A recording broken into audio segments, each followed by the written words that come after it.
blessed are those who mourn. It's kind of a weird thing to say, but this is what Jesus said in Matthew chapter 5, verse 4. He says, blessed are those who mourn, not just that they're sad and they're going to stay sad, but because they will be comforted. And, you know, Cindy's been through some dark days in her life. And Cindy, when you've lived the reality of what Jesus is saying here, yes. What's that like to have this part of your life?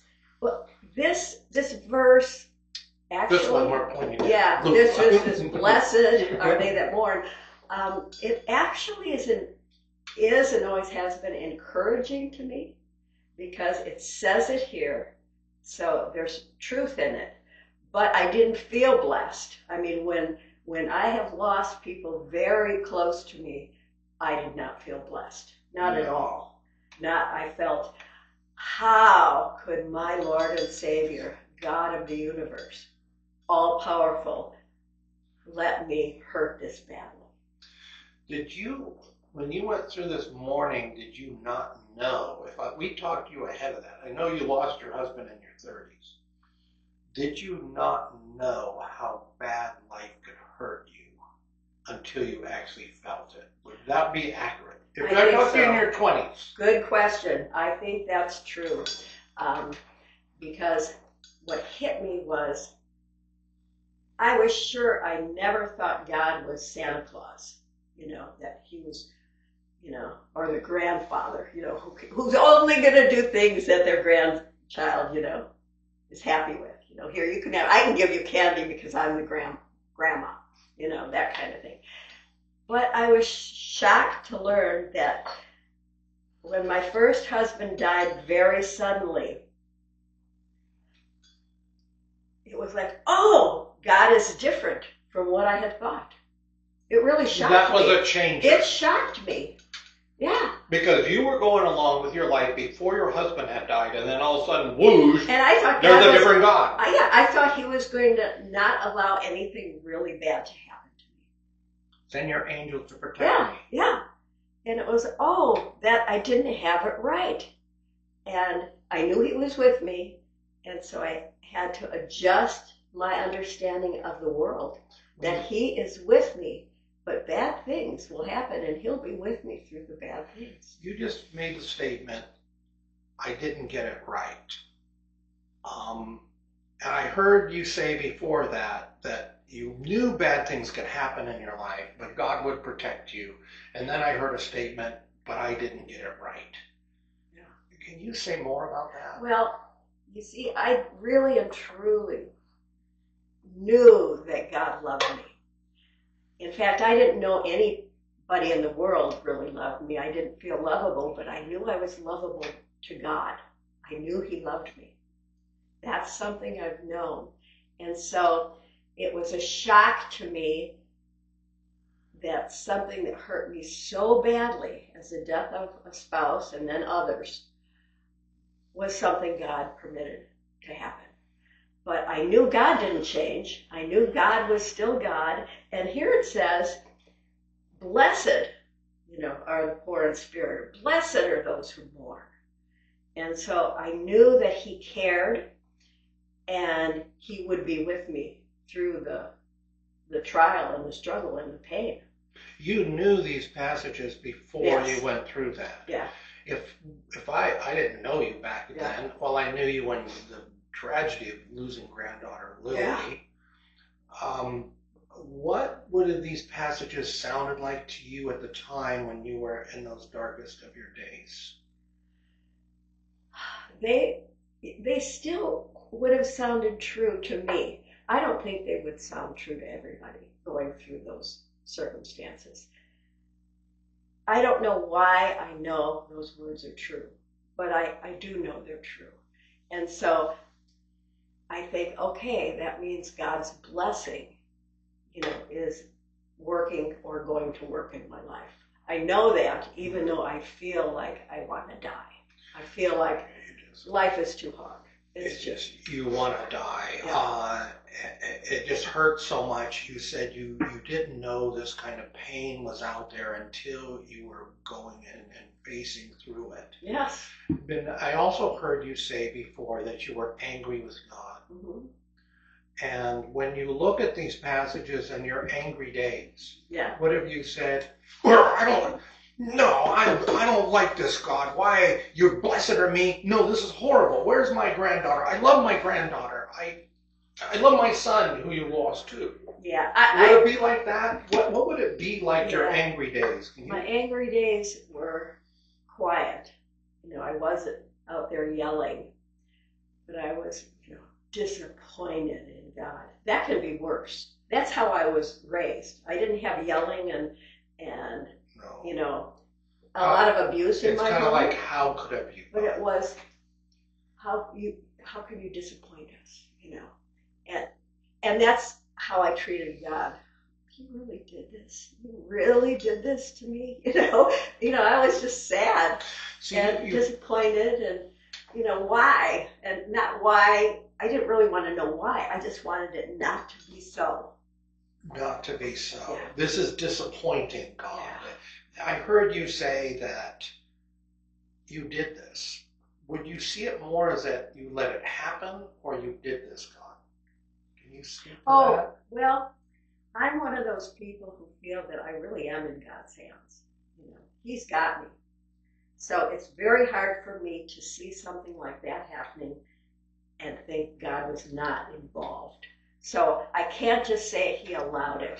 I don't know what his part in it was. You don't know, but you feel that he could have stopped it. Oh, that's absolutely. Right. And he may have said, this is exactly what's supposed to happen, to these people.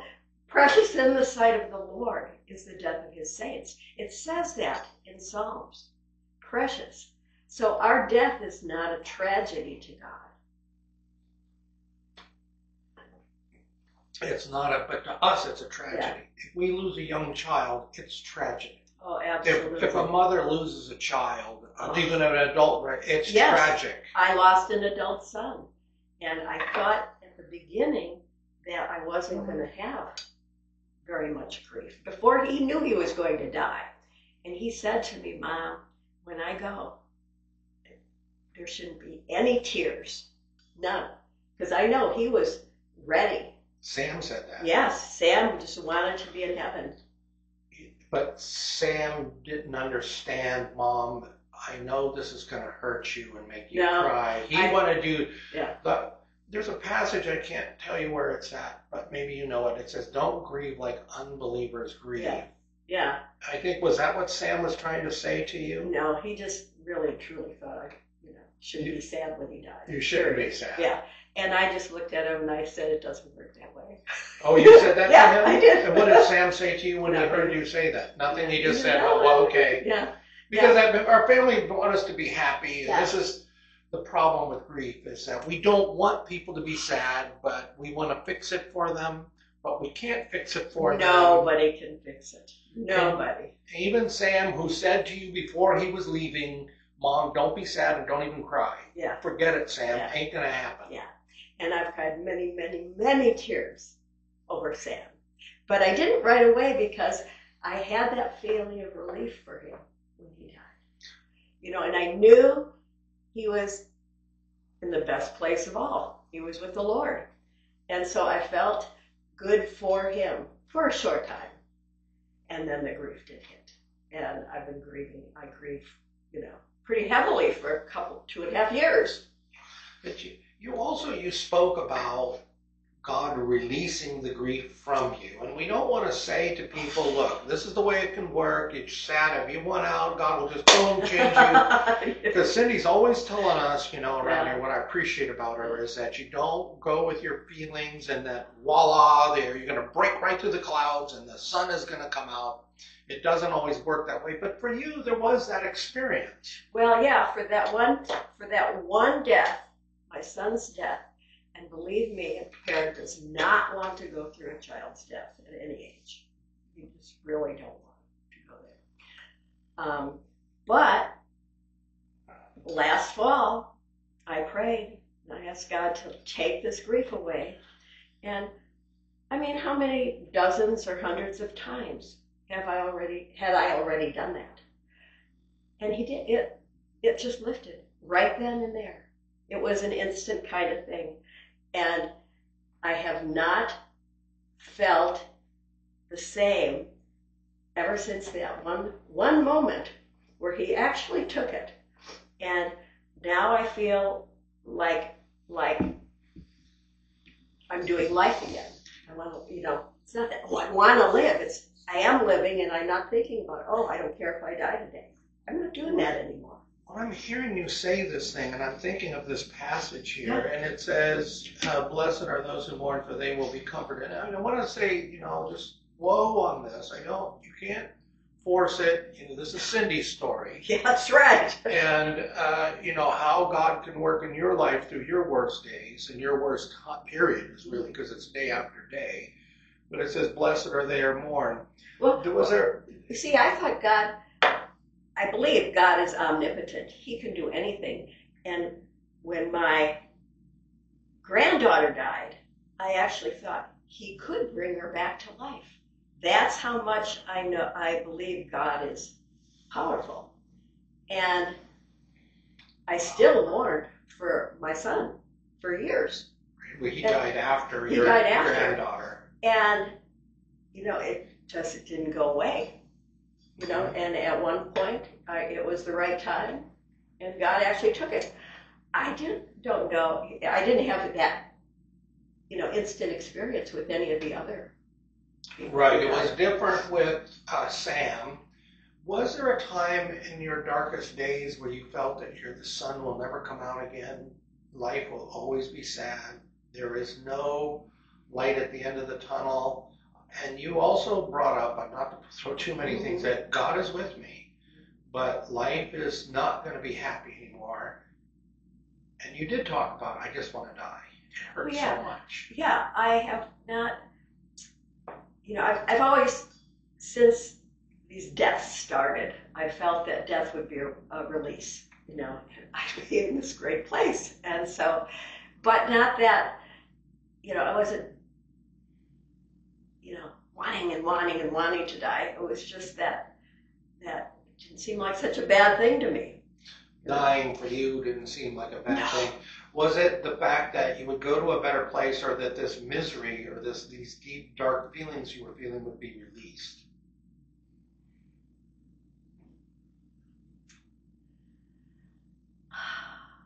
Well, probably more that, I wouldn't have the deep sadness, that it would go away. But the other part was that, and in its place would be something very good. Was there a time again where you felt this is not going away? Not really. I'll never smile again. I'll never be happy again. Life. No, it hit me really hard when my first husband died, that I will never be married to him again. And that hurt. That hurt very much, that it's over. It's actually over. There is no marriage in heaven, and I didn't like that at all. So it was like a bad divorce, but not a bad in terms of that you don't want to be with each other. It was a forced divorce. Yeah, it's over. It's over. But I never felt that my life was over. I never felt that the sun wouldn't come out again, even when I was angry. What would you say to somebody who feels that perhaps the sun will not come out again? Oh, I can imagine.